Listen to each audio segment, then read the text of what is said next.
Thank you, Rabbi Greenberg. Your shoot, with your permission. And thank you, Phyllis, for this opportunity to honor Victor with prayer.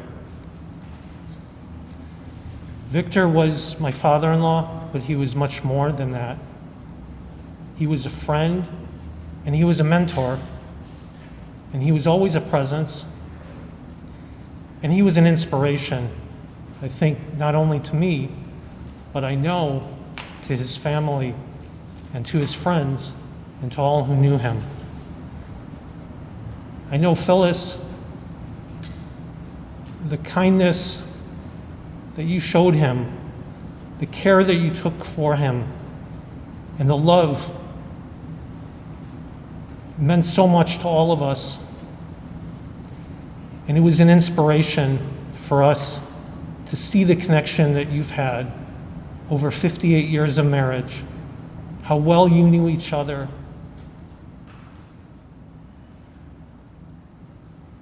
And that love is one that I know we are all committed to carrying forward within our family. And again, I thank you for this opportunity to stand and recite prayers for Victor's memory.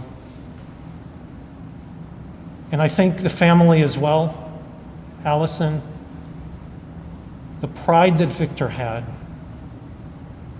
for you, following your career, and the love he had for you and your family. For me,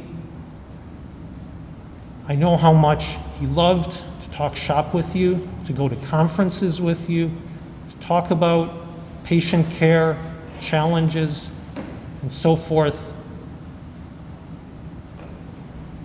and to write an opinion piece in JAMA together and share in the pride of the accomplishments that you had.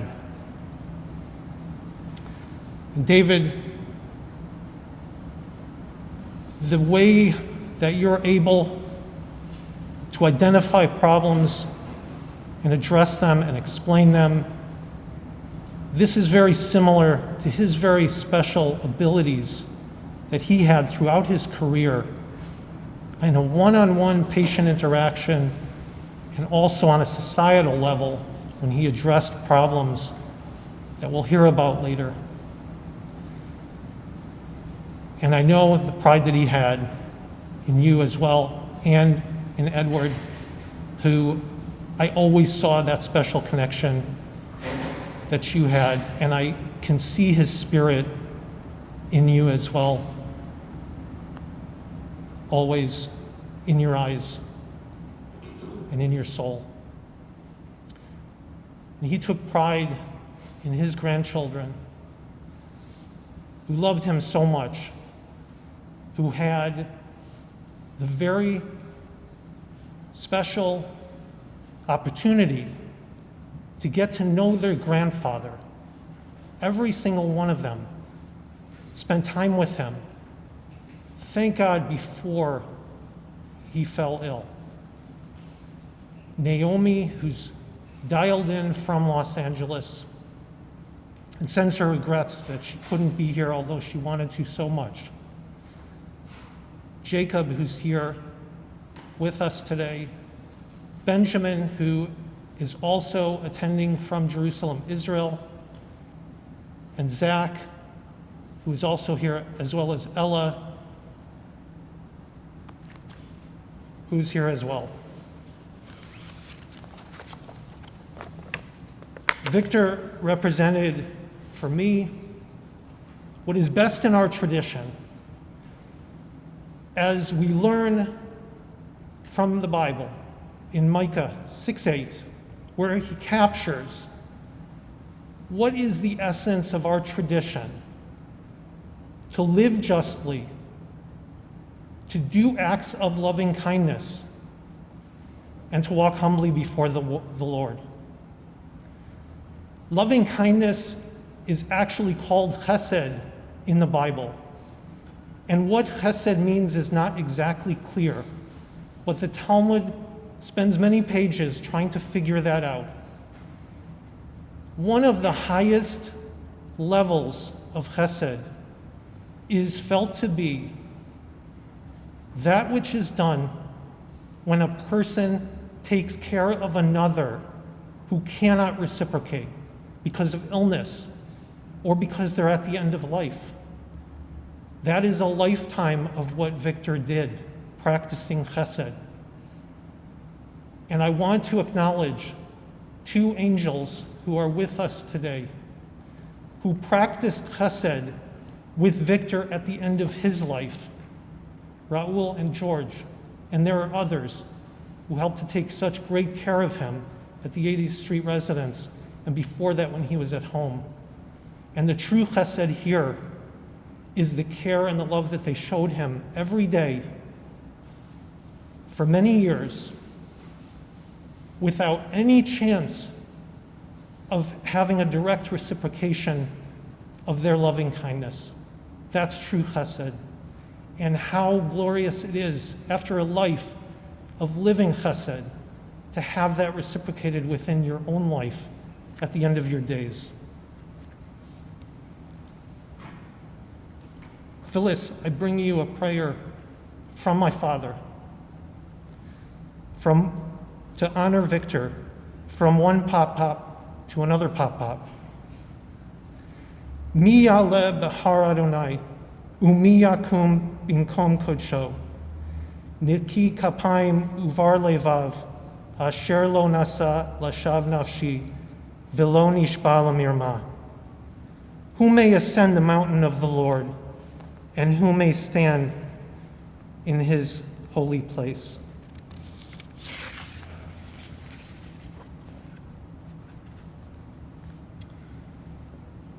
Also from the Psalms, Psalm 23.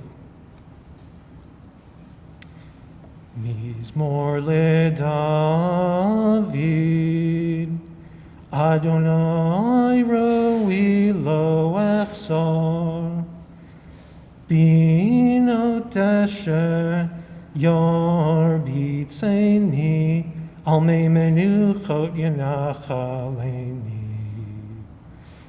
Nafshi yeshovev, nafshi yeshovev, yancheni b'maglei tzedek leman shemo, gam ki elech b'geit samhavet, lo irara, ki ata imadi,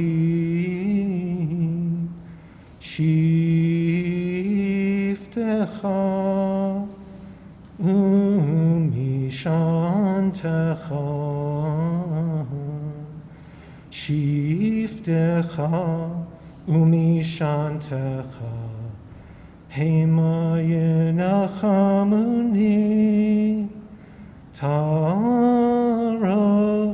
lefanai shulchan, taroch lefanai shulchan, taroch lefanai shulchan, neged zorerai,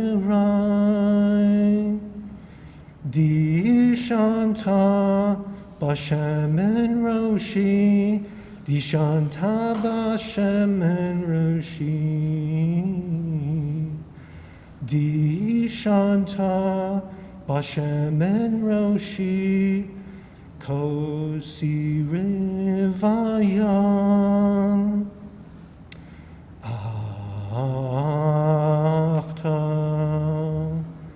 achto v'chesed, yirdefuni kol yemei chayai,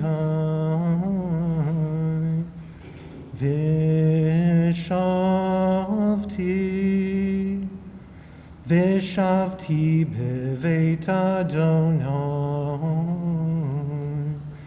Vishavti beveit Adonai leyorech yamim.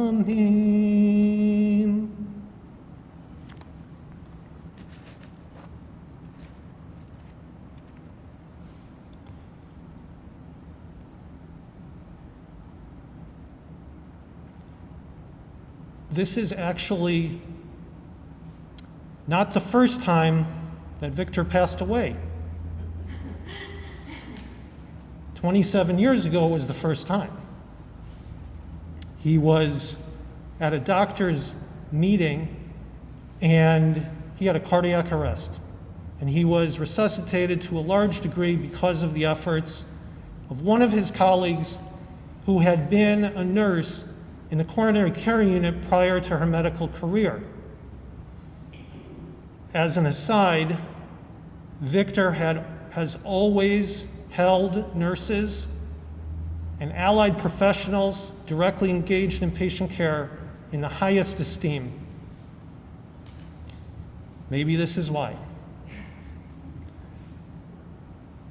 After the event, he was taken to a local hospital and transferred to Columbia, where they performed a bypass surgery and implanted a defibrillator to keep him from having sudden death again. On his way out of the hospital, while he was being discharged, he asked the surgeon, "Doc, when can I go skiing again?" The answer was, "I'm sorry, Victor, you can't go skiing ever again. We did a heart surgery on you, we put a defibrillator in you, and we don't know what will happen at high altitude or with that level of exertion.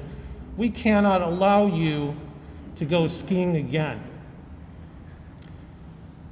So, as Allison says, he muttered to her at the time, "If I can't go skiing, I might as well not have even made it this far." 6 months later, he's at the top of the slopes out west. And he sends his surgeon a postcard that says, "Wish you were here." This sort of encapsulates for me the way that Victor approached life, challenges. And you saw this with his attitude. No fear. And that brings me to our next prayer.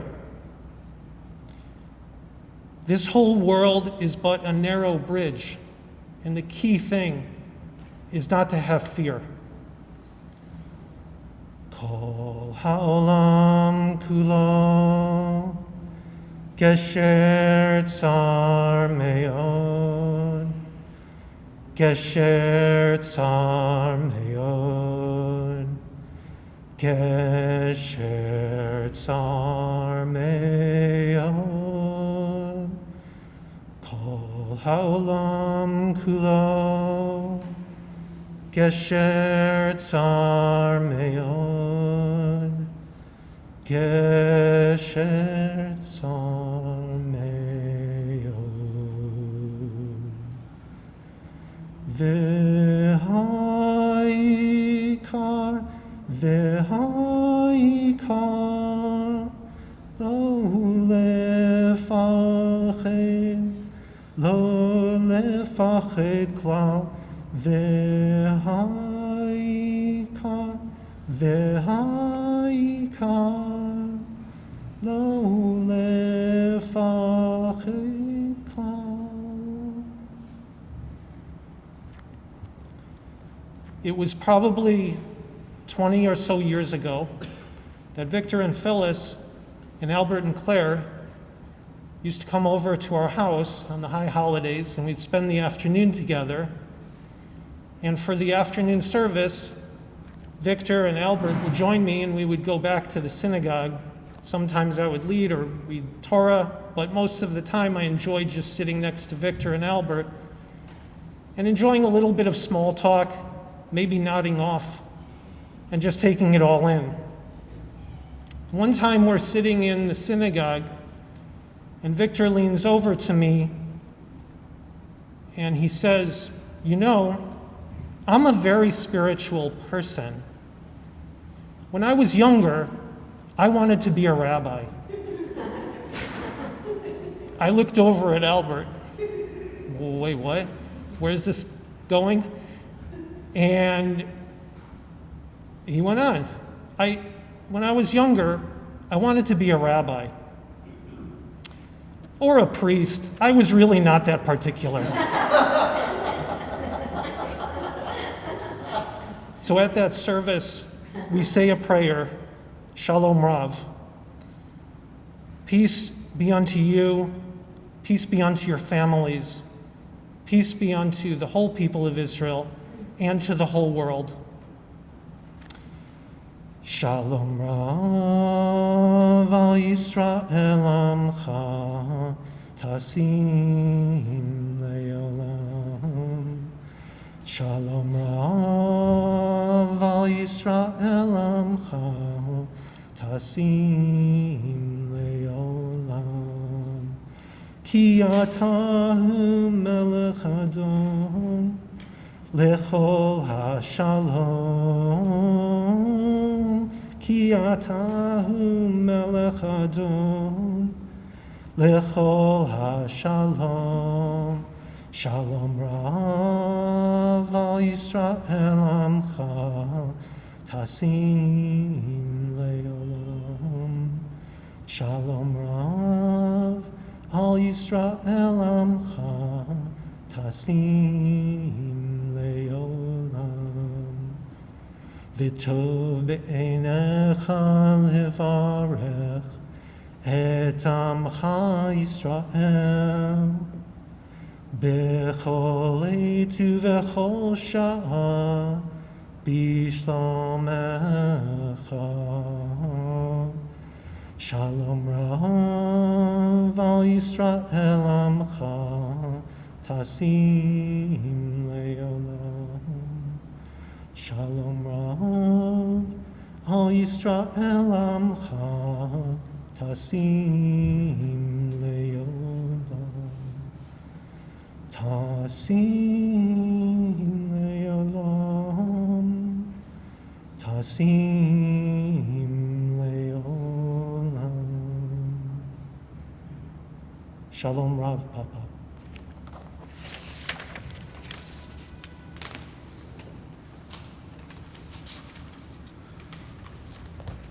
Thank you very much. Knew he wanted to be a doctor. He could have been a rabbi or a chassan. David, just beautiful. Tefillah l'Moshe ish Elohim, Adonai ma'on ato yisa lana b'dor b'dor. B'terem harim yolada bat chol el eretz, v'sevel me'elam ad olam ato'el. Toshe v'nosh ad dako, v'tomer shuvu v'nei Adam. Ki elef shanim beinecha ki yom esmol, ki avo v'shmura v'loyla. Zoram tom shen hiyu baboker kechatzir yachalof, baboker yotzitz v'cholof, lo erev yomolel v'yovesh, ki cholino v'yapecha, v'chamoschoni v'holnu. Psalm 90. O Lord, you have been a refuge from generation to generation.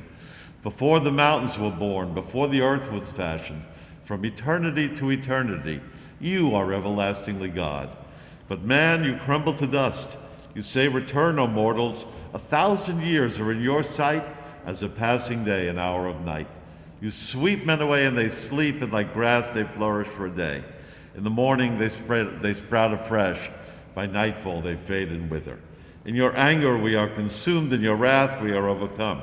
You set out our sins before you, our secrets before your presence. Your wrath darkens our days, and our lives expire like a sigh. 70 our years may number, 80 years, if granted the vigor. Laden with trouble and travail, life quickly passes and flies away.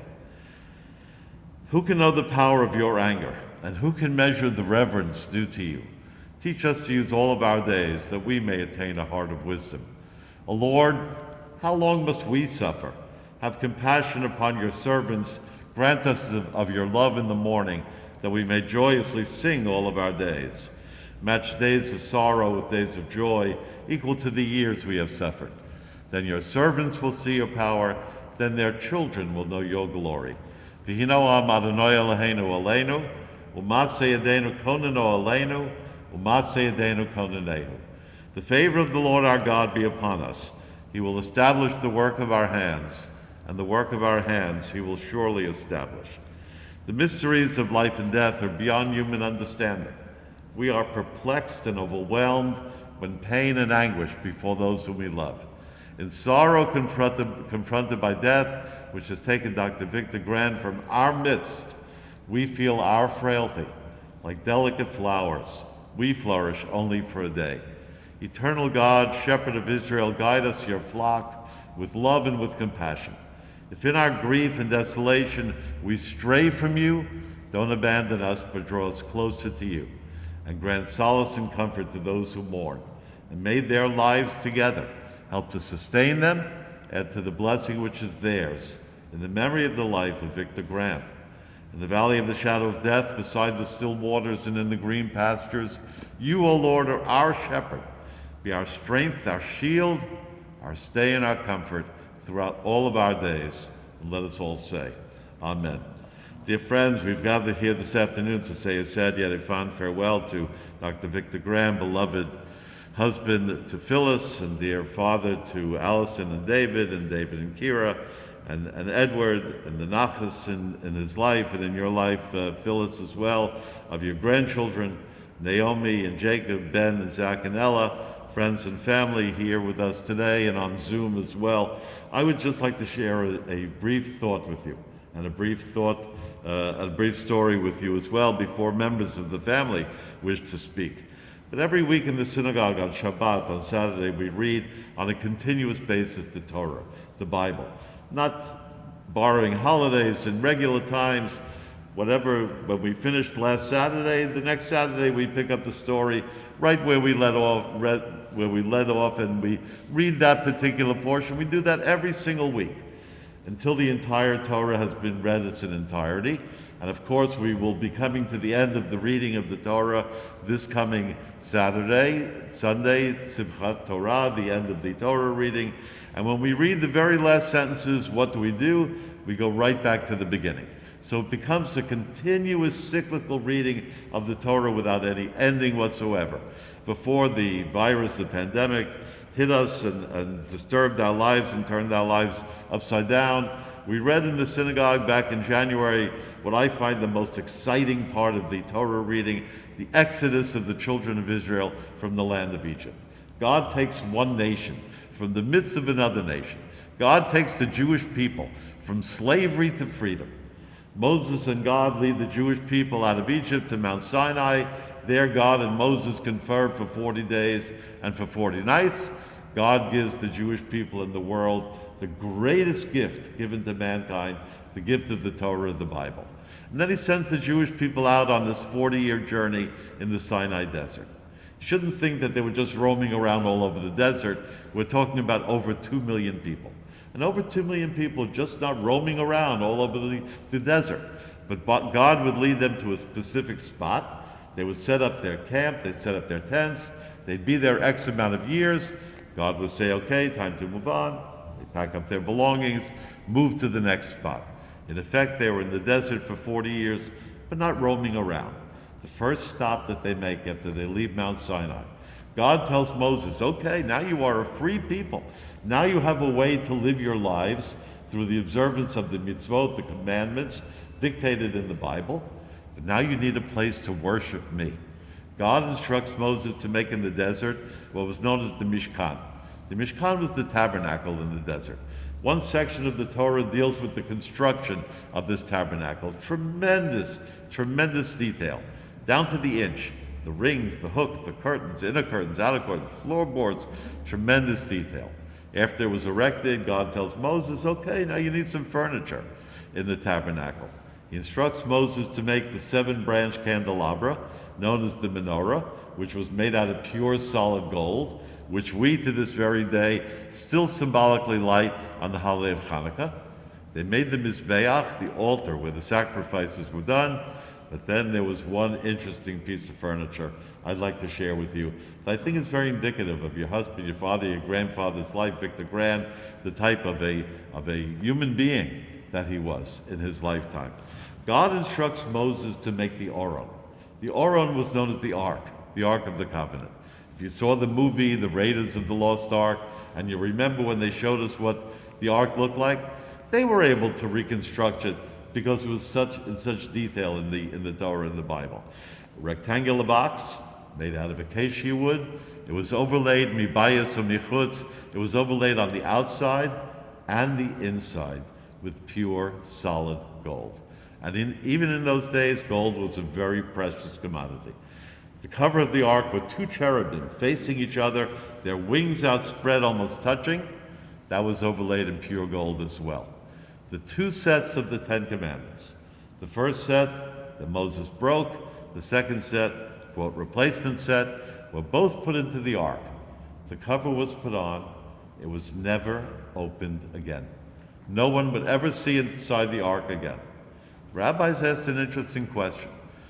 If no one would ever see inside the ark again, why overlay the inside of the ark in pure solid gold? Why waste that extra gold on the inside? The rabbis offered a beautiful explanation. I think they had Victor Grann in mind when they offered this beautiful explanation. The golden glow of the ark did not come from the gold that was on the outside, but came from the gold that was on the inside. Without that overlay of pure gold on the inside, the outside would never have shone as brightly, as beautifully, as brilliantly as it did over all of those years. And hearing about your husband, your father, your grandfather's life, hearing about the type of a person that he was, how lucky all of you were, how lucky mankind was to have had a Victor Grann in their lives from the moment that he became a doctor and started helping people and worked in cancer and in oncology.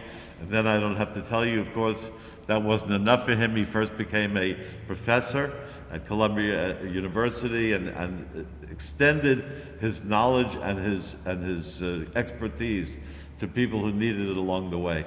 And you can see from these beautiful pictures that are here today, you can see that beautiful golden glow, but it wasn't on the exterior, it was from the inside.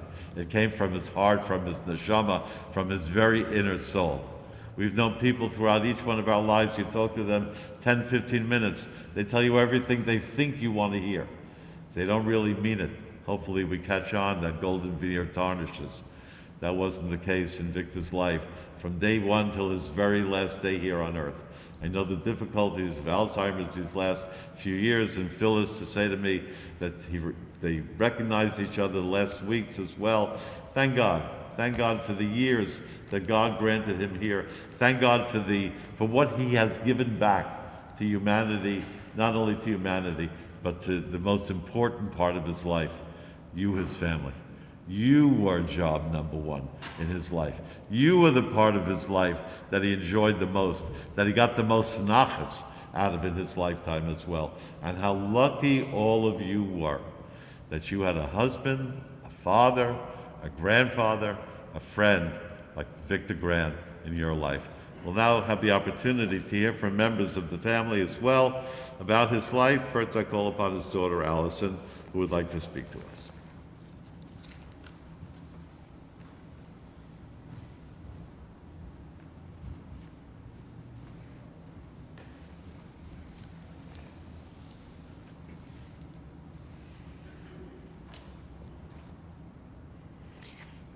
My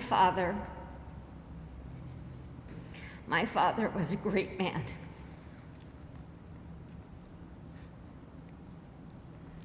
He was an amazing physician, a great friend, an amazing husband, a great father, and a wonderful grandfather. He was my role model. As many of you know, he began his career in medical oncology at Memorial Sloan Kettering Cancer Center. He then opened a practice in Stamford, Connecticut, at a time when people were just beginning to practice medical oncology. I can remember making house calls with my father when I was little. He was the patient's doctor. He was their family's physician. My dad's voice was kind and his touch was caring. A cancer diagnosis is scary, and he had a way of making those he cared for feel safe. When he spoke to patients, they each felt that they were the only patient that he was caring for. He was a spectacular oncologist, humble, well-respected, and loved. When he was around 60 years old, he decided to go back to school and obtain his master's in public health at the Mailman School at Columbia University. He was the first person to get a master's degree in health outcomes research at Columbia. No one else had actually gotten that specific degree at Columbia until my father. He saw the value of it. He knew about this because he was a good clinician, and for this he was ahead of his time. He embarked on learning all of the statistics at this age. Logistics regression, Cox modeling, that was no easy task. He completed his master's thesis with a major paper in the Journal of Clinical Oncology on racial disparities in the treatment of breast cancer.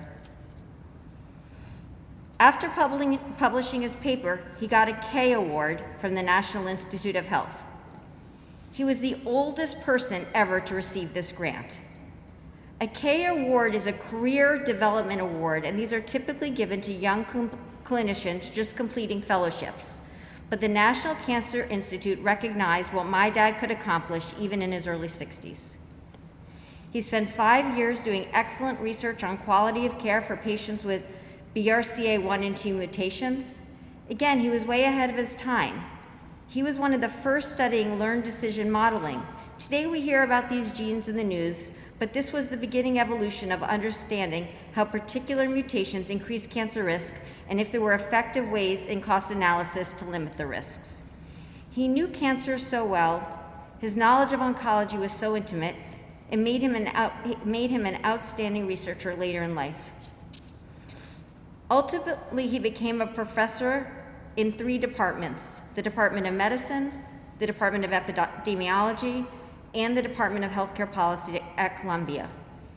He had well over 100 publications in his second career. My dad was a patient's advocate, and his research focused on differing socioeconomic status levels and the impact of cancer. In 2003, he was publishing on the impact of health insurance and cancer survival. He was an advocate to try to prevent barriers to cancer care in minority populations. Before he left Columbia, he applied and received an NCI NCORP grant. This has only been given to 12 centers in the country. This has only been given to 12 centers in the country, specifically looking at doing community research. Dad's was for minority research. This is a grant that Columbia still has, and it is very proud of it. But as one of his colleagues said, it was because of my dad that they have it, and it's a very big deal. My father was humble. His colleagues loved him. His patients loved him. I still run across people to this day who ask me if I'm Victor Grann's daughter, and they have a story about how he touched their lives. My dad treated everyone that he worked with as equals and with respect, never caring about titles. My dad was a great man, and if I can manage to fill even a small portion of his big shoes, I will be grateful. Thank you.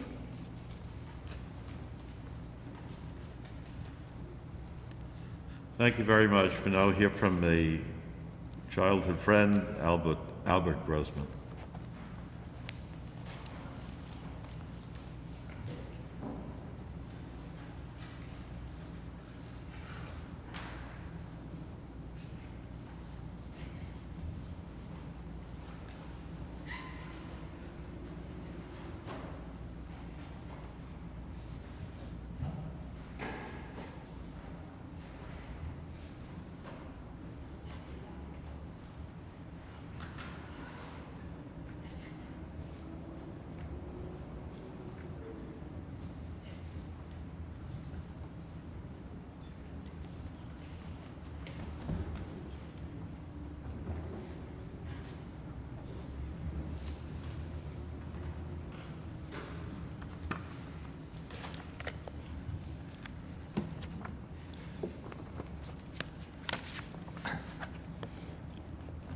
First, David, when you talked about Victor wanting to be a rabbi,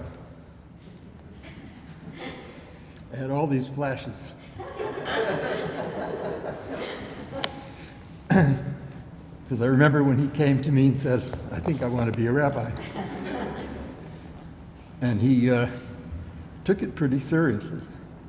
He spoke to rabbis. And he wasn't a kid. He was, I think, a junior or senior at Yale. He went to minions, not just services. And I don't know how long that lasted, but he came to me again and he said, you know, I think I want to be a veterinarian.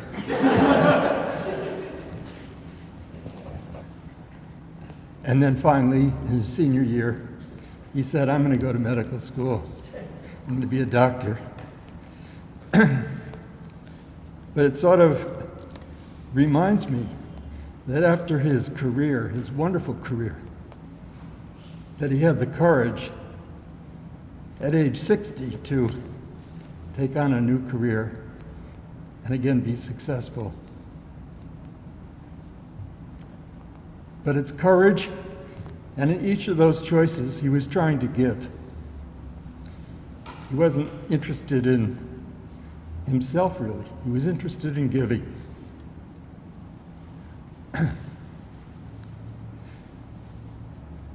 But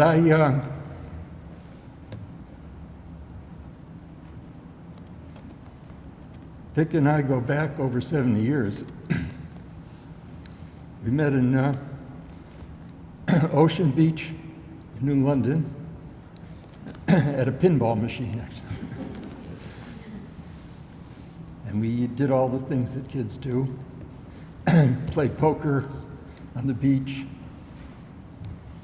went for rides looking for girls at other beaches.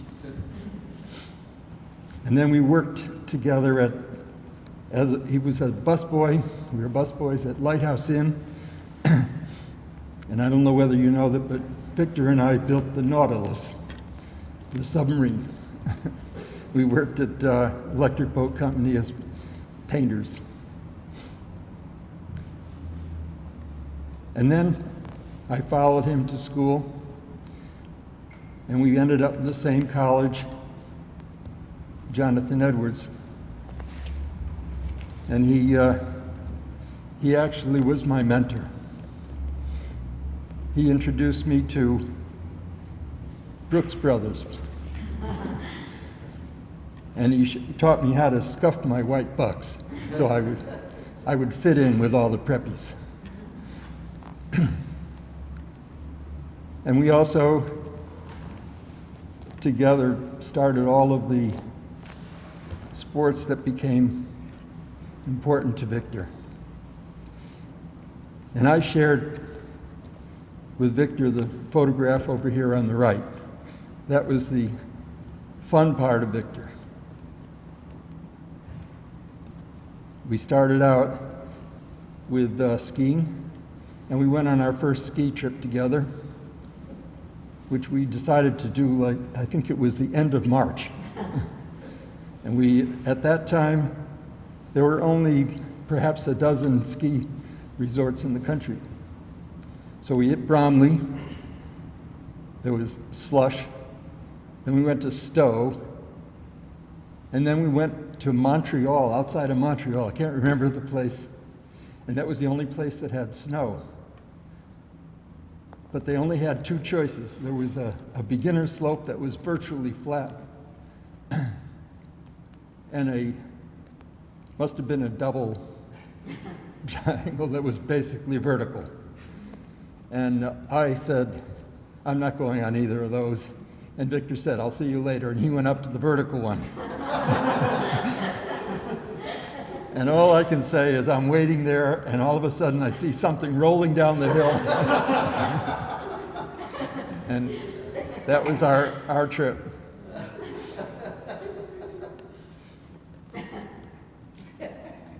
After school, Victor went on to the Army. And So we kept in touch, and we arranged one ski weekend up there, and the plan was that I was going to drive up to Fort Drum, and he got the time off, and we were going to go skiing up in Canada. I got to the entrance of the Fort Drum, and this guard was marching towards me in combat uniform and a rifle strapped to his shoulder. And I thought, uh-oh, my time is up. And as he approached, I realized it was Victor. And Victor said, I got caught with this duty. I have to do guard duty, so we can't leave tonight. Go to my bunk. You can sleep in my bunk, and we'll take off tomorrow. So the next morning, the sergeant came in, and he starts hitting me, Grann, come on, wake up. And we ended up in this room because there was one bullet missing. And so Victor and I ended up in this room with a few other the guards, and we had to wait until they found out where that bullet was, and that was our first day of skiing.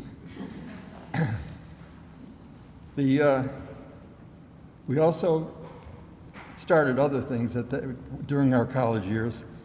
There was golf, which I won't talk about. But then we decided to start sailing, and we joined the sailing club in college, which had the pompous name of the Corinthian Yacht Club, and was a collection of 15-foot day sailors, which we managed to get out and sailed fairly well until we ended up on a sandbar. And we were really stuck. And we waited for the water to go down because we didn't want to get out and push. And Victor was preparing a speech that he had for his history class, got up in front of the boat, and he's standing on the top of the boat, and I'm in the back listening to his speech, and I look over, and there's a bunch of kids just laughing their heads off on the shore.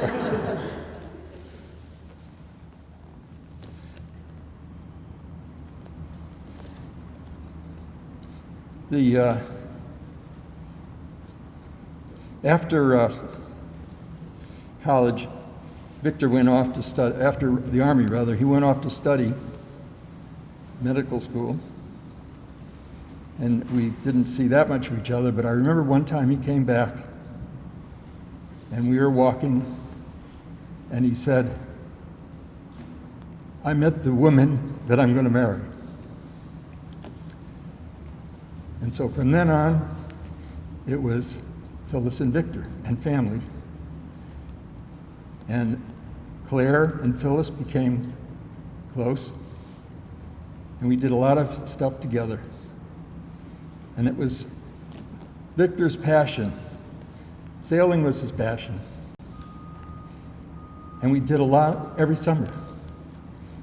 We did a week of sailing, usually from the vineyard to somewhere in Connecticut. And sometimes we sailed in the winter. And we would go down to the Virgin Islands. We did that a couple times. One time, I'm sure you've heard this story, Jos van Dyke.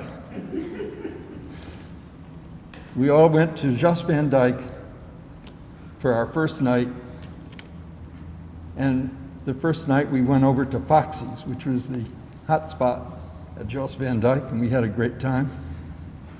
But we had left the motor running and in gear because we were charging the refrigerator.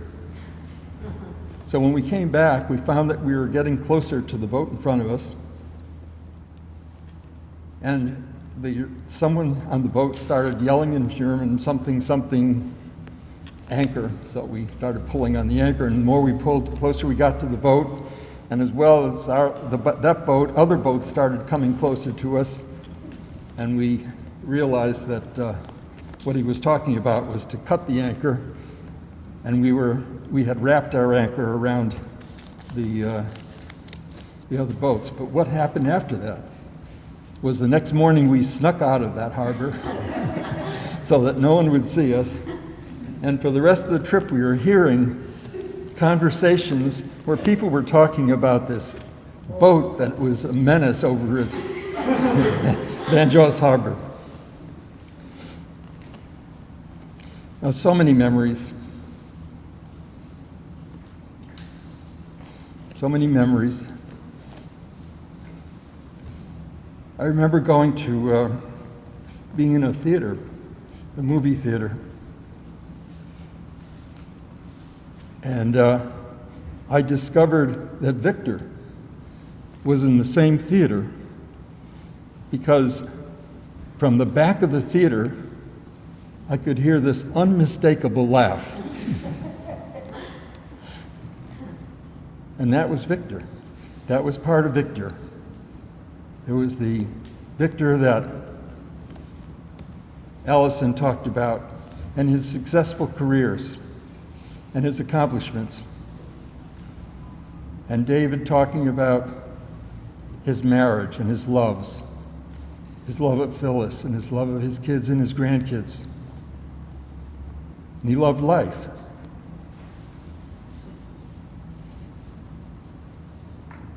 And I am blessed to have shared over 70 years with Victor, and I'm thankful, and I'll miss him.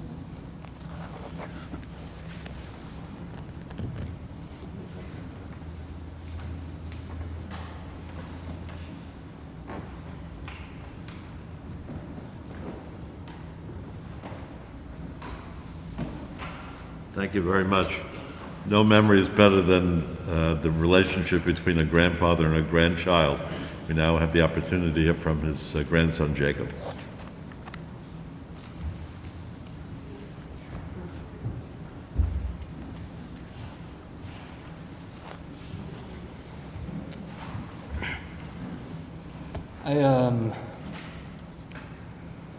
I keep coming back to one aspect of Pop-Up in particular. On the vineyard, when I was interested in going for a kayak with him, he would always eagerly drop everything and we would head out back to the shed. He would drop down both kayaks and we would drag them across the street for what felt like miles, but I realize now it couldn't have been more than around 1,000 feet. Dragging the kayaks along, to me and my 6-year-old figure, was the most strenuous activity in the world.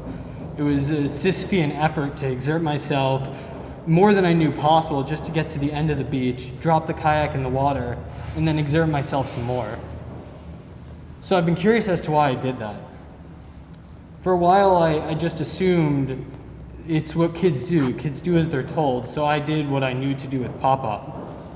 But as time's gone on, I've realized that this isn't the case at all. When we would go away to ski, Pop-Up would always store his skis in the lodge that we stayed in. In the mornings, we would all go down to town to get our skis from their overnight locker, and Pop-Up would embark on a cross-country half-mile ski to the mountain. As I got older, I started to forego storing my skis downtown overnight and began storing them in the locker beside him. I would again expose myself to what at the time felt like a grueling amount of exercise, all to store my skis next to where he stored his. In this case, unlike with the kayaks, there was always an alternate option available to me. So I've spent some time thinking about why I subjected myself to such strenuous activity when I had a multitude of options not to. What I've come to understand is that Pop-Up took pride in bringing those who he loved into that which he loved. This is not a given and certainly is rarely a magnetic quality, but it was one that Pop-Up exuded in spades, because he ensured that those who he loved defined that which he loved. Pop-Up's experience bringing the boat down to the water with me matched any of the time spent in the water. His trek to the mountain equaled any of the time on it. and any overnight time spent on his boat was demarcated by the sailing lesson that came along with it. Nothing defines a great man more than his relationship with those who he cares about, and Pop-Up was one of the greatest men I've ever known. Thank you.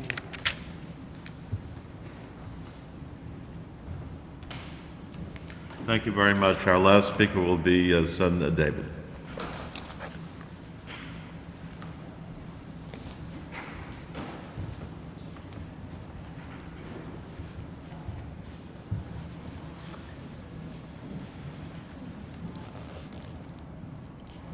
I can't think of a Saturday to stand here before you all and to have lost my father, who was that rarest of people. He was a truly good man.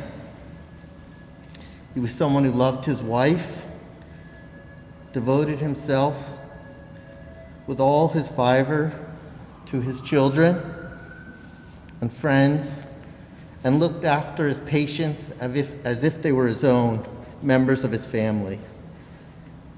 But I also feel incredibly blessed that we had him for 87 years. He has given us so many memories, and even more than that, he has left behind for all of us, his wife and children, his grandchildren, his colleagues, his community who are watching now, a model of how to live. Let's call it the education of Captain Grann. For me, that education began when I was barely able to walk, and my father took me, quite literally, to sea. He had a 32-foot sailboat called Anthelion, which meant against the sun, and every summer we would sail for about a month. These voyages embodied my father. They were great adventures, ones in which he revealed to me the wonders and mysteries of the world. He explained to me the winds and the shoals and the birds and the fish.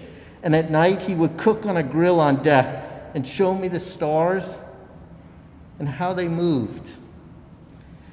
He would take out his charts and with primitive instruments magically pinpoint where we were on a blank sea, so I knew where we were. And what I did not realize until later was how much he was teaching me. He reminded me that a sailboat needed to harness the elements and was vulnerable to them. He called me his mate and gave me tasks to master. Initially, these were small, coiling ropes, swabbing the deck. But once I could do them, he would give me new, more challenging ones. I learned to trim the sails, to steer, to drop the anchor, to come about, to jibe, to navigate. I remember when I was about 10 years old, my father told me it was time for me to learn to dock. Now, for those of you who are not familiar with a boat, this is not an easy task on a large sailboat with limited engine capability. It requires aiming delicately with minute maneuvers and gliding through the water.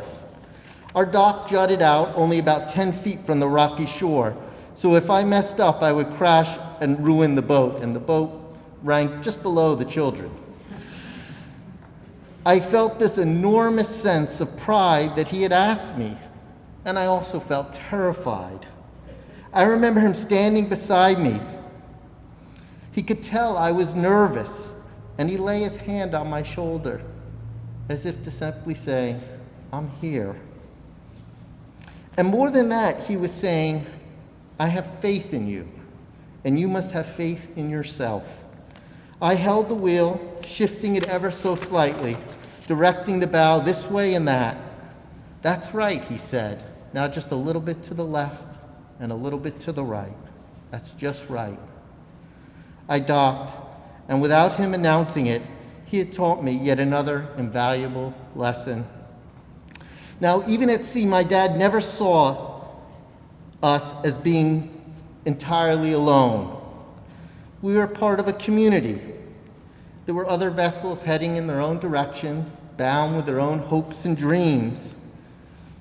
He always kept the VHF radio on, murmuring softly in the background, listening to the conversations from afar, occasionally chiming in.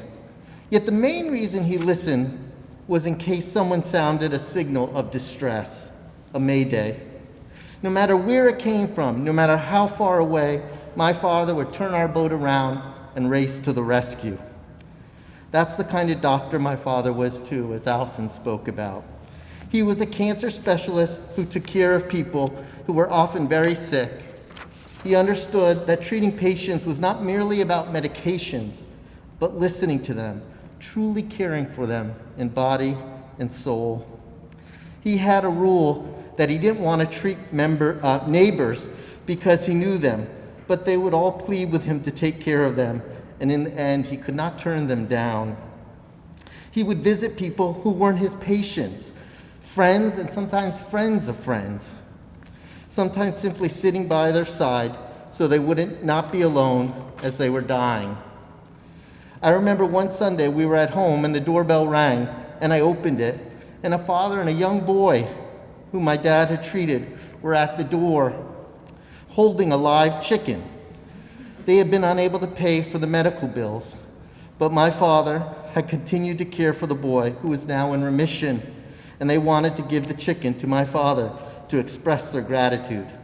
That was also part of my education. You always helped others. You always responded to a mayday. Now, for anyone who has been to sea with my father, you also know that not everything went smoothly.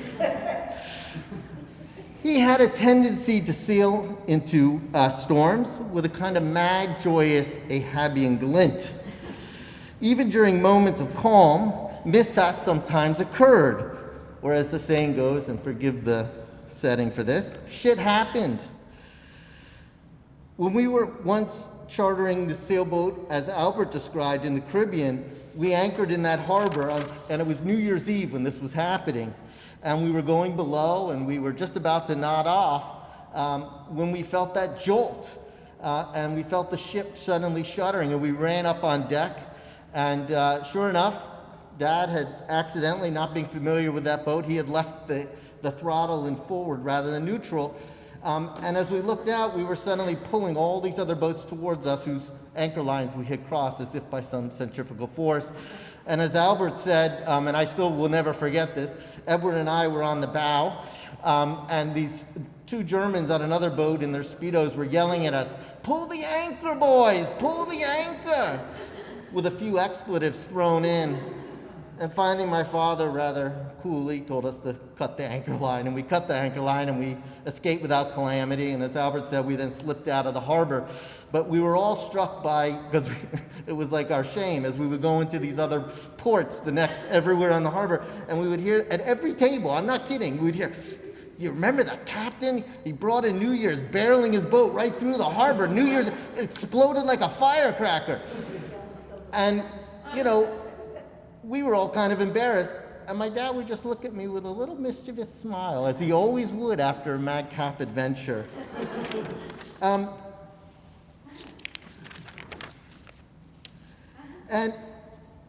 he understood that one cannot always control the elements of life. There will be setbacks, and there will be heartbreak like there is right now. But one must also relish the whims and the thrills of our voyage. This was the education of Captain Grann. He taught us goodness, kindness, generosity, responsibility, love, and joy. And in a world filled with so much cruelty and uncertainty, he has given us a light. As the poet Walt Whitman once wrote, "Oh, Captain, my Captain, our fearful trip is done. The ship has weathered every rack. The prize we sought is won. The port is near. The bells I hear. the people all exulting, while follow eyes the steady keel, the vessel grim and daring. But oh heart, heart, heart, oh the bleeding drop of red, where on the deck my captain lies, falling cold and dead. Oh captain, my captain, rise up and hear the bells. Rise up, for you the flag is flung. For you the bugle trills. For you bouquets and ribbon wreaths. For you the shores are crowding. For you they call the swaying mass, their eager faces turning. Here, captain, dear father, this arm beneath your head, it is some dream that on the deck you fallen cold and dead. My captain does not answer. His lips are pale and still. My father does not feel my arm. He has no pulse or will. The ship is anchored safe and sound, its voyage closed and done. From fearful trip, the victor ship comes in with object won. Exult, O shores, and ring, O bells. But I, with mournful dread, walk the deck, my captain lies, falling cold and dead.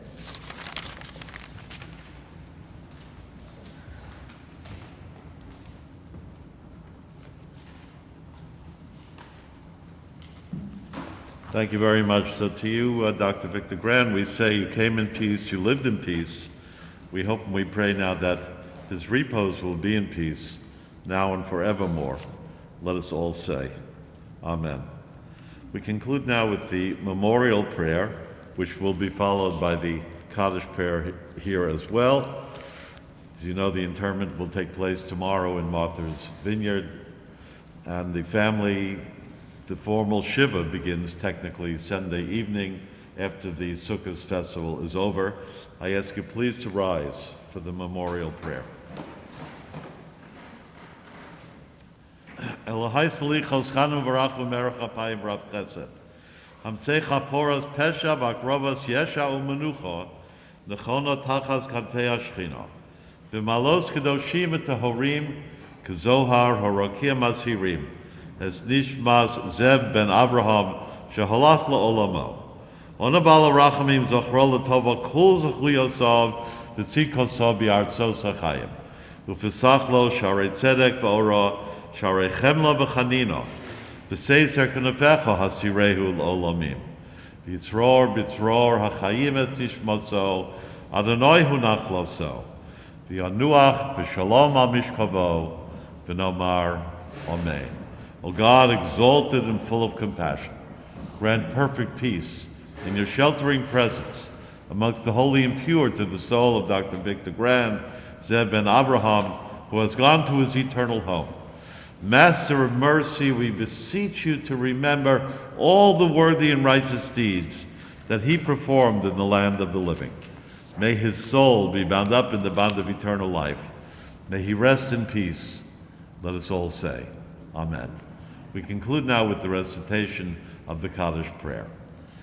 Yitkadal v'yitkadash shemei rabbah ba'olma divra chirutei v'yamlich malchutei b'chayechon u'v'yomechon u'v'chayei dechol beit Yisrael ba'agala u'v'zman kariv V'imru Amen. Yehei Shmei Rabbah Mevorach La'olam Ololmei Olmaya. Yitbarach V'yishtabach V'yitpo'ar V'yitromam V'yitnaseh V'yithadar V'yitaleh V'yithalal Shmei Dekudasha Barichu Le'ela Min kol birchata v'shirata tushbechata v'nechemata da'amiron b'olma v'imru Amen. Yehei Shloma Rabbah Min Shemaya V'chayim Aleinu V'al Kol Yisrael V'imru Amen. Oseh Shalom Bimramav Hu Ya'aseh Shalom Aleinu V'al Kol Yisrael V'imru Amen. This concludes our service. I offer words of comfort and consolation to the family, to everyone as well. You should know of no sorrow in your lives, wonderful, wonderful memories of your husband, your father, your grandfather's life. And I hope that the next time that we all meet and you all get together, it should be for simcha rather than occasions such as this in your lives. And thank you all very much for coming.